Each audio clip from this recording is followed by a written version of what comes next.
65 வருஷத்துக்கு முன்னாடி உலக நாடுகளால கொடூரமான முறையில துன்புறுத்தப்பட்டு படுகொலை செய்யப்பட்ட பேட்ரிஸ் லுமும்பா பத்தி உங்களுக்கு தெரியுமா? அவரை மாதிரி உடை அணிஞ்சுக்கிட்டு உலக கோப்பை கால்பந்து போட்டிக்கு ஒருத்தர் வந்து சில மாதிரி நின்னாரு.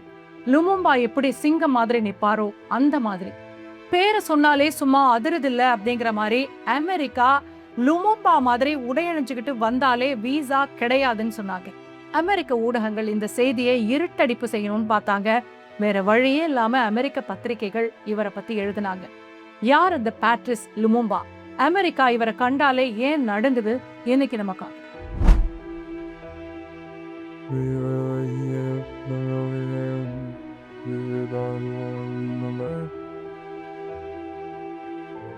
காங்கோவை சேர்ந்த பேட்ரிஸ் லுமும்பா மேற்கத்திய நாடுகளுக்கு சிம்ம சொப்பனமா இருந்தவர்.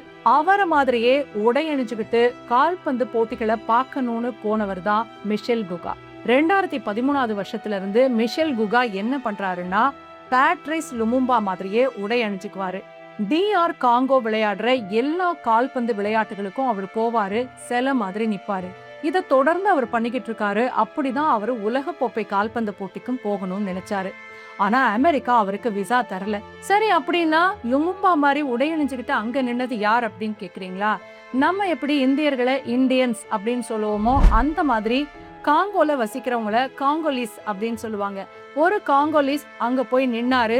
அவருக்கும் பேட்ரிஸ் லுமும்பாக்கு சம்பந்தம் கிடையாது.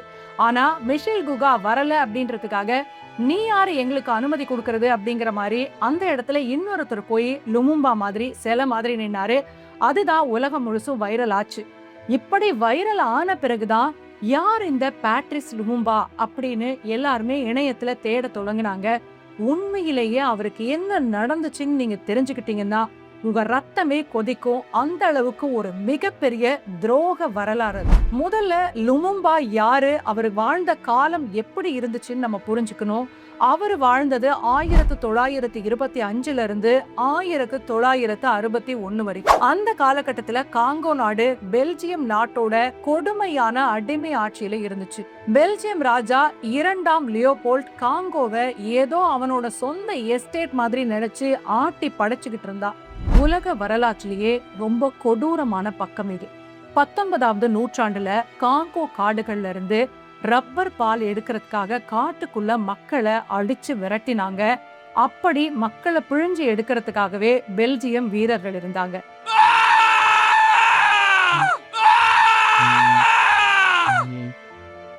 அந்த பெல்ஜியம் மன்னர் என்ன சொன்னாருன்னா துப்பாக்கி குண்டுகளை கொடுத்திருந்தாரு. அந்த துப்பாக்கி குண்டுகள் அந்த காலகட்டத்துல ரொம்ப விலை அதிகமானது. அதனால ஒவ்வொரு குண்டுக்கும் கணக்கு கொடுக்கணும், எத்தனை பேரை சுட்டு கொன்னேன்னு. ஏன் சுட்டு கொள்றாங்க அப்படின்னா யாரெல்லாம் இந்த ரப்பர் பால் எடுக்கிறதுக்கு ஒத்துழைக்கலையோ அவங்க ஒரு கணக்கு வச்சிருந்தாங்க. ஒரு வாரத்துக்கு இவ்வளவு வரணும், ஒரு நாளைக்கு இவ்வளவு வரணும் அப்படின்னு. அந்த டார்கெட்டை அவங்களால அச்சீவ் பண்ண முடியலன்னா சம்பந்தப்பட்ட மக்களை போட்டு நொறுக்கிறது. இப்படிதான் அந்த பெல்ஜியம் வீரர்கள் என்ன பண்ணாங்க அப்படின்னா துப்பாக்கி குண்டுகளுக்கு கணக்கு கொடுக்கணும் அப்படிங்கறதுக்காக உயிரோடு இருந்தவங்களை கூட இறந்துட்டதா கணக்கு காட்டினாங்க. எப்படின்னா அதாவது உயிரோட இருக்கவங்களோட கைகளையே வெட்டி இன்னைக்கு 100 பேரை கொன்ன அப்படின்னா 100 கைகளை எடுத்துட்டு போவாங்க. இப்படி இறந்தவர்கள் ஒவ்வொரு நாளும் 1000 கணக்கில் இருப்பார்கள் அப்படின்னு சொல்லப்படுது. உண்மையில அந்த காலகட்டத்துல அதாவது பெல்ஜியம் 75 ஆண்டு காலம் காங்கோவை சுரண்டிக்கிட்டு இருந்தது.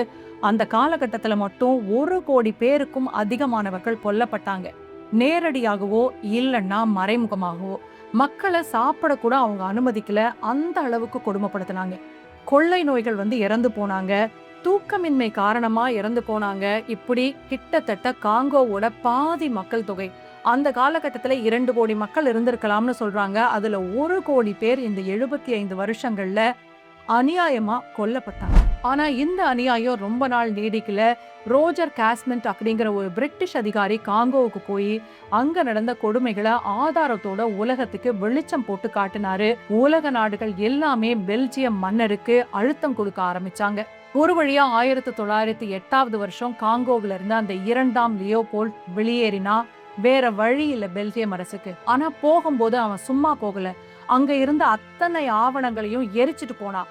வேணும்னா என்கிட்ட இருந்து உங்களுக்கு விடுதலை கிடைக்கும், ஆனா அதுக்கான எந்த ஆதாரமும் யாருக்கும் கிடைக்காதுன்னு சொல்லி எல்லாத்தையும் எரிச்சிட்டு போனா. எவ்வளவு கொடூரமான ஒரு மனுஷனா இருந்திருக்கிறான்னு பாருங்க. ஆனா இயற்கை அவனுக்கு தண்டனை கொடுத்துச்சு. அடுத்த வருஷமே அவன் இறந்து போயிட்டான். அப்ப பெல்ஜியம் மக்களே அவனோட இறுதி ஊர்வலத்துல காரி துப்புனாங்க. உன்னால இந்த பெல்ஜியம் நாட்டுக்கே அவமானம் அப்படின்னு. உண்மையில அவங்க காங்கோவை சுரண்ட தானே போனாங்க. சுரண்டின முறை வேணும்னா கொடூரமா இருக்கலாம், ஆனா சுரண்டலே ஒரு கொடூரம் தானே. காங்கோல வெறும் ரப்பர் மட்டும் இல்ல, தங்கம், வைரம், கனிம வளங்கள் அப்படின்னு தோண்ட தோண்ட செல்வத்தை அள்ளி கொடுக்கிற ஒரு மண் காங்கோ. அந்த காங்கோவுல அது அடிமைப்பட்டு கிடந்த காலகட்டத்துல ஒரு சாதாரண குடும்பத்துல பிறந்தவர் தான் பேட்ரிஸ் லுமும்பா. லுமும்பாவுக்கு முறையான பள்ளி படிப்பு கூட இல்ல, ஆனா பயங்கரமான வாசிப்பு பழக்கம் இருந்தது. ஒரு போஸ்ட் ஆபீஸ் கிளர்க்காவும் பியர் விக்கிற ஏஜென்ட்டாவும் வேலை பார்த்தாரு. அப்போ சாதி, இனம், மொழின்னு பிரிஞ்சு கிடந்த தன்னோட மக்களை பார்த்து லுமும்பா யோசிச்சாரு. நாம தனித்தனியா இருந்தா இந்த வெள்ளைக்காரன் நம்மள வேட்டையாடுவான், நாம எல்லாரும் காங்கோ மக்கள், நம்ம எல்லாரும் ஆப்பிரிக்கர்கள் அப்படின்னு சொல்லி எம்என்சி, மூமெண்ட் நேஷனல் காங்கோலைஸ், காங்கோ தேசிய இயக்கம் அப்படின்ற ஒரு கட்சியை ஆரம்பிச்சாரு. லுமும்பாவோட சிங்க குரல் காங்கோ மக்களை தட்டி எழுப்புச்சு. நமக்கு விடுதலை வேணும் அப்படின்னு அவங்க நினைக்க ஆரம்பிச்சாங்க. அப்படிதான் 1960 வருஷம் ஜூன் 30 காங்கோவுக்கு சுதந்திரம் கிடைச்சிச்சு. முதல் பிரதமரா ஆனாரு Lumumba. Que vous garderez ineffaçablement gravé dans vos cœurs une date dont vous enseignerez avec fierté. பிரதமரான பிறகு லுமும்பா ஒரே ஒரு விஷயத்தை தான் வலியுறுத்தினாரு.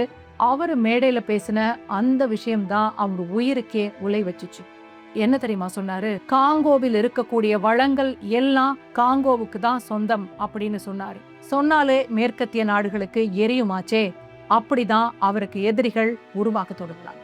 இதுக்கு பிறகு நம்ம பார்க்க போற விஷயம் உங்க இதயத்தையே உலுக்கிடும். மென்மையான இதயம் இருக்கு, மென்மையான மனசு இருக்குன்னா இதுக்கு பிறகு உண்மையில பார்க்கவே முடியாது. லுமும்பா பிரதமரான 10 வாரங்கள்லயே அவருக்கு எதிரா சதிவலை பின்னப்பட்டுச்சு. யார் இந்த சதிவலையை பின்னனா அப்படின்னு கேட்டா அமெரிக்காவோட CIA, பெல்ஜியம் அரசாங்கம், அவரு கூடவே இருந்து ராணுவ தளபதியா இருந்த ஜோசப் மொபுட்டு. அவருக்கு உள்நாட்டிலேயே எதிரிகள் உருவானாங்க. எல்லாத்துக்கும் காரணம் பேராசை தானே.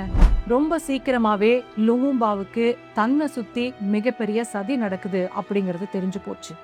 1960 டிசம்பர் 1 அவர் இருந்த இடத்துல அவரை சுற்றி வளைச்சி கட்டுப்பாட்டுல வச்சிருந்தாங்க.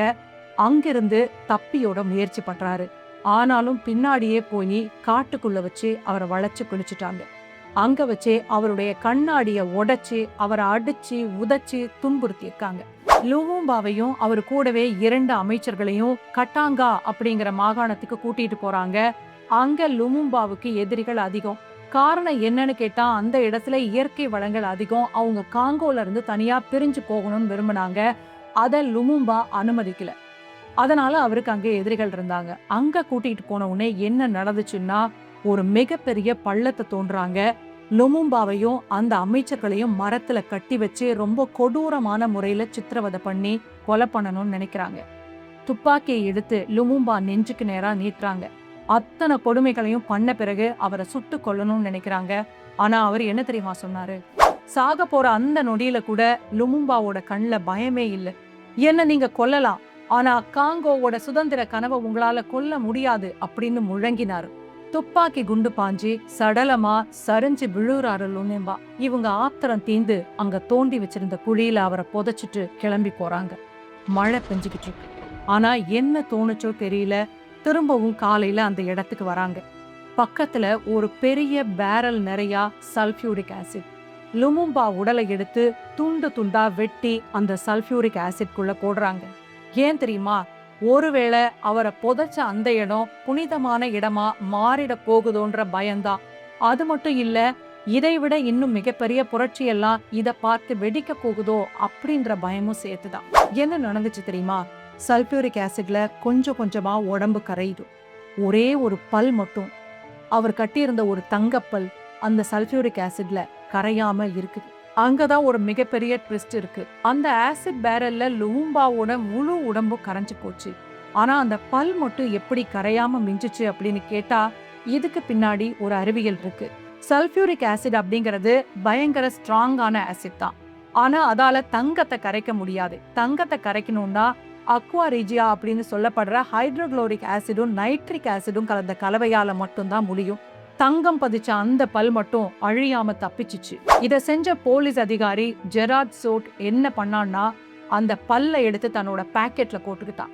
ஒரு நாட்டோட பிரதமரை கொன்ன வெற்றி சின்னமா ஒரு கொடூரமான மெமரி டோக்கனா அதை தன்னோட வீட்டுக்கு எடுத்துட்டு போயிட்டான். நினைச்சு பாருங்க, முழுசா 61 வருஷம் 1961 இருந்து 2022 வரைக்கும் அந்த பல் பெல்ஜியத்துல அந்த அதிகாரியோட குடும்பத்துக்கிட்டயே ரகசியமா மறைச்சு வைக்கப்பட்டிருந்துச்சு. இந்த படுகொலை காங்கோவுல நடந்திருக்கலாம். ஆனா இதுக்கான திட்டம் எங்க தீட்டப்பட்டுச்சு தெரியுமா? அமெரிக்காவுல 1975 வருஷம் நடந்த ஒரு விசாரணையோட கோப்புகள் இன்னைக்கும் இணையத்துல இருக்கு. அமெரிக்க அதிபர் எப்படி இதுக்கு ஒப்புதல் கொடுத்தாரு, ஏன் இந்த கொலை நடந்துச்சு, அதாவது திட்டமிட்டு அவர் படுகொலை செய்யப்பட்டார் அப்படிங்கிற விஷயங்கள்லாம் அந்த ஆவணங்கள்ல இருக்கு. வேணும்னா நீங்களும் இணையத்துல அதை எடுத்து. காங்கோவுக்கு சுதந்திரம் கிடைச்சதும் பெல்ஜியம் ராணுவம் பண்ணின அராஜகத்தை அடக்கிறதுக்காகவும் நாட்டை பிரிக்க நினைக்கிற துரோகிகளை ஒடுக்கிறதுக்காகவும் உதவி கேட்டு அப்போதைய அமெரிக்க அதிபர் ட்வைட் டி ஐசனோவர் அழைப்பின் பேர்ல 1960 ஜூலை 24 லுமும்பா அமெரிக்காவுக்கு போனாரு. அதாவது அவரு ஆட்சி பொறுப்பேற்ற 8வது வாரத்திலேயே அமெரிக்கா அவரை கூப்பிட்டுருக்கு. அங்க போய் தான் அவர் பேசியிருக்காரு. சரி, அமெரிக்கா கிட்ட என்ன கேட்டாரு அப்படின்னா, கொஞ்சம் ராணுவ உதவி செய்யுங்க, பண உதவியும் செய்யுங்க அப்படின்னு கேக்குறாரு. ஆனா அமெரிக்காவுக்கும் காங்கோவோட வளங்கள் மேல ஆசை இருந்துச்சு. தேவையில்லாம எதுக்காக பெல்ஜியத்தை பகச்சுக்கணும் அப்படின்னு சொல்லி, எங்களால நேரடியா உதவி செய்ய முடியாது, வேணும்னா ஐநா மூலமா உதவி செய்யறோன்னு அவரை தட்டி கழிச்சாங்க. உண்மையிலேயே லுமும்பா மனசுல என்ன இருக்குதுன்னு தெரிஞ்சுக்கதான் அமெரிக்கா நினைச்சாங்க. அமெரிக்கா உதவி செய்ய மறுத்த உடனே லுமும்பா என்ன செஞ்சாரு தெரியுமா? அப்ப சோவியத் யூனியன், இப்ப ரஷ்யா, அவங்க கிட்ட உதவி கேட்க தொடங்கினாரு. அவருக்கு அமெரிக்கா சொன்னதுல ஏமாற்றம் தான். ஆனா தன்னோட நாட்டை விட்டு கொடுக்க அவர் தயாரா இல்ல. சோவியத் யூனியனுக்கு போனா அமெரிக்கா சும்மா இருப்பாங்களா? அதனாலதான் சிஏஏ அவரை தீர்த்து கட்ட திட்டம் போட்டாங்க. லூடோ டி விட்டே அப்படிங்கிற ஒரு பெல்ஜிய வரலாற்று ஆய்வாளர் எழுதின தி அசாசினேஷன் ஆஃப் லுமும்பா அப்படிங்கிற புத்தகம் தான் இந்த உண்மைகளை உலகத்துக்கு கொண்டு வந்துச்சு. அந்த புத்தகத்துல அவர் எழுதின ஒரு வரியை சொல்றேன், கேளுங்களேன். லுமும்பாவோட மரணம் அப்படிங்கிறது ஒரு தனி மனிதனோட கொலை கிடையாது. அது ஒட்டுமொத்த ஆப்பிரிக்க கண்டத்தோட இறையாண்மை மேல நடத்தப்பட்ட படுகொலை. ஆதாரங்களோட எல்லா விஷயங்களும் வெளியில வந்ததுனால பெல்ஜியம் அரசுக்கு வேற வழி இல்லாம போச்சு. அந்த பல்ல முறையா காங்கோ நாட்டுக்கிட்ட ஒப்படைச்சு பொது மன்னிப்பும் கேட்டாங்க. அதுக்கு பிறகு என்ன நடந்ததுன்னா, காங்கோவுல முழு அரசு மரியாதையோட அந்த பல்ல அடக்கம் செஞ்சாங்க. அத காங்கோ மக்கள் ரொம்பவே அந்த நாளை ரொம்ப உணர்வு பூர்வமா பார்த்தாங்க. ஆனா அமெரிக்கா இத பத்தி எந்த விதத்திலயும் அலட்டிக்கல. தங்களுக்கும் இதுக்கும் சம்பந்தமே இல்ல அப்படின்ற மாதிரி விலகிக்கிட்டாங்க. சரி, லுமும்பாவோட மரணத்துக்கு பிறகு காங்கோ என்ன ஆச்சுன்னு கேக்குறீங்களா? லுமும்பாவை காட்டி கொடுத்த அந்த துரோகி மொபுட்டு அடுத்த 32 வருஷம் சர்வாதிகாரியா நாட்டை ஆட்சி பண்ணிட்டு அந்த செல்வங்களை எல்லாம் கொள்ளையடிச்சு நாட்டையே கடனாளி ஆக்கினான். சரி, காங்கோ இப்ப எப்படி இருக்கு? இவ்வளவு இயற்கை வளங்கள் இருக்குன்னு சொல்றீங்களேன்னு கேட்டா, காங்கோ 2 நாடுகளா இருக்கு. ஒன்னு DR Congo, democratic republic of Congo. நம்ம இதுவரைக்கும் பேசினது இந்த நாட்டை பத்தி தான். அந்த நாட்டோட தலைநகர் கின்ஷாஷால தான் பேட்ரிஸ் லுமும்பாவோட சிலை இருக்கு. அவ்வளவு கனிம வளங்கள் இருந்தாலும் கூட இன்றைக்கும் வெளிநாடுகள் அதை சுரண்டிக்கிட்டு தான் இருக்காங்க. நாம பயன்படுத்துற மொபைல் போன், அதுக்கு பிறகு லேப்டாப், இதுல பயன்படுத்தப்படுற பேட்டரிகளுக்கு கோபால்ட் அப்படிங்கிற தனிமம் வேணும். அது 70% உலகத்துக்கே காங்கோ தான் கொடுக்குது. இன்னொரு பக்கம் காங்கோ ROCன்னு இன்னொரு நாடா இருக்கு, ரிப்பப்ளிக் ஆஃப் காங்கோ. இந்த DR காங்கோல தான் இப்ப எபோலா பரவிக்கிட்டு இருக்கு. அந்த அளவுக்கு ஒரு கொடூரமான மோசமான நிலையில வறுமையிலையும் பொருளாதார சரிவிலையும் தான் அந்த நாடு வாடிக்கிட்டு இருக்கு. வெளிநாடுகள் சுரண்டிக்கிட்டே தான் இருக்காங்க. ஏன் இந்த வரலாறு இவ்வளவு காலம் மூடி மறைக்கப்பட்டுச்சு? உங்களுக்கே தெரியும். இந்த மாதிரியான ஒரு நேர்மையான தலைவன் ஆப்பிரிக்காவில் வளர்ந்தா நம்ம கொள்ளையடிக்க முடியாது அப்படின்னு மேற்கத்திய நாடுகளுக்கு நல்லாவே தெரியும். இவ்வளவு யோசிச்சு லுமும்பாவோட உடம்ப அழிச்சவங்களால அவரோட கொள்கைய அழிக்க முடியல. அமெரிக்காவோட மிகப்பெரிய தலைவரான மால்கம் எக்ஸ் என்ன சொல்றாருன்னா, ஆப்பிரிக்க கண்டத்துல வாழ்ந்த மனிதர்கள்லயே மிகச்சிறந்த மனிதன் லுமும்பா தான். அவனை காசு கொடுத்து வாங்க முடியாது, மிரட்டி பணிய வைக்க முடியாது. அதனாலதான் பயந்து போய் அவனை கொன்னாங்க. இன்னைக்கும் லுமும்பா ஒரு மிகப்பெரிய பேன் ஆப்பிரிக்கன் லீடர். அவரோட வீடு கின்ஷாஷால இருக்கு. ரொம்ப எளிமையான வீட்டுல தான் அவர் வாழ்ந்தாரு. காங்கோ மக்கள் அவரை ஒரு கடவுள் மாதிரி தான் பாக்குறாங்க. ஆனா வரலாற்றுல இருந்து நம்ம கத்துக்க வேண்டிய ரொம்ப முக்கியமான கசப்பான பாடம் ஒண்ணு இருக்கு. லுமும்பாவை வெள்ளக்காரங்க நேரடியா வந்து பிடிக்கல. அவருக்கு ரொம்ப நெருக்கமா இருந்த அவராலேயே வளர்த்து விடப்பட்ட அவரோட சொந்த நாட்டு ராணுவ தளபதி ஜோசப் மொபுட்டு தான் அவரை காட்டி கொடுத்தான். இது ஏதோ காங்கோல மட்டும் நடந்த கதை இல்ல, நம்ம நாட்டுக்கும் இதெல்லாம் பொருந்தும். எதிரிகள் வெளிநாட்டுல இருந்து கொள்ளையடிக்க மட்டும்தான் வராங்க, நம்மை கொலை செய்ய வரல. ஆனா நமக்கு கூடவே இருக்கிற நண்பர்கள் அப்படின்ற முகமுடியில இருக்க எதிரிகள் தான் காட்டி கொடுக்கறாங்க. அதுதான் வெளியில இருந்து வர்றவனுக்கு ரொம்பவே உதவியா இருக்கு. சொந்த நாட்டுல இருக்க துரோகிகள் தான் வெளியில இருக்கிற எதிரிக்கு கதவை திறந்து வச்சு நம்ம முதுகுல குத்துறாங்க. துரோகிகளை அடையாளம் காணாத எந்த ஒரு சமூகமும் எந்த ஒரு நாடும் உருப்பட்டதா வரலாறே கிடையாது. FIFA மைதானத்துல பேட்ரிஸ் லுமும்பா மாதிரி நின்ன அந்த மனுஷன் என்ன தெரியுமா சொல்றாரு? வரலாற மறக்காதீங்க, துரோகிகளை மன்னிக்காதீங்க. இதை முழுசும் கேட்ட பிறகு உங்களுக்கு என்ன தோணுது? உங்களுடைய கருத்துக்களை கமெண்ட்ல பதிவு பண்ணுங்க.